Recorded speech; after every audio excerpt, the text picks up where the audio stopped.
माँ चंद्रघंटा हिंदू धर्म में पूजित नवदुर्गा का तीसरा स्वरूप है।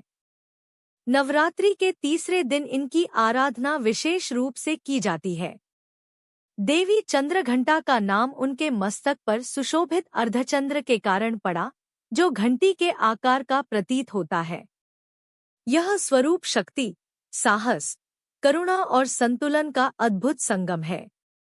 माँ चंद्रघंटा अपने भक्तों के सभी भय और कष्टों को दूर कर उन्हें शांति और समृद्धि प्रदान करती हैं। माँ चंद्रघंटा का रूप अत्यंत तेजस्वी और दिव्य है। उनका शरीर स्वर्ण के समान चमकता हुआ बताया गया है। उनके 10 हाथ हैं, जिनमें वे विभिन्न अस्त्र शस्त्र धारण करती हैं: त्रिशूल, गदा, तलवार, कमंडल, धनुष्बाण आदि। उनके एक हाथ में कमल का फूल और एक हाथ वरमुद्रा में रहता है, जिससे वे भक्तों को आशीर्वाद देती हैं। उनका वाहन शेर है, जो साहस और वीरता का प्रतीक है। माँ का यह स्वरूप युद्ध के लिए सदैव तत्पर रहता है, लेकिन साथ ही उनके चेहरे पर शांति और करुणा की झलक भी दिखाई देती है। यह दर्शाता है कि वे केवल दुष्टों के लिए उग्र हैं, लेकिन भक्तों के लिए अत्यंत सौम्य और दयालु हैं। चंद्रघंटा नाम 2 शब्दों से मिलकर बना है, चंद्र और घंटा।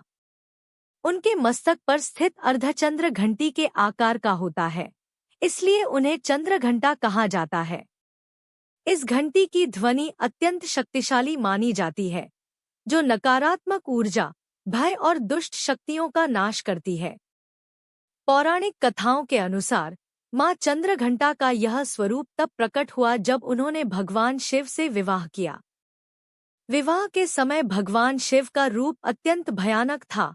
उनके शरीर पर भस्म लगी थी, गले में सर्प लिपटे थे और वे भूत प्रेतों के साथ बारात लेकर आए थे। यह दृश्य देखकर माता पार्वती के परिवार वाले भयभीत हो गए। तब माता पार्वती ने स्वयं को एक दिव्य और सुंदर रूप में परिवर्तित किया, जिससे भगवान शिव का भयानक स्वरूप भी शांत और सौम्य हो गया। इस रूप में वे चंद्रघंटा के नाम से प्रसिद्ध हुईं। विवाह के बाद जब दुष्ट असुरों ने देवताओं और मानवों को परेशान करना शुरू किया, तब माँ चंद्रघंटा ने अपने उग्र रूप में आकर उनका संहार किया। उनके माथे की घंटी की ध्वनि से असुर भयभीत होकर भागने लगे। इस प्रकार उन्होंने संसार को भय और आतंक से मुक्त किया।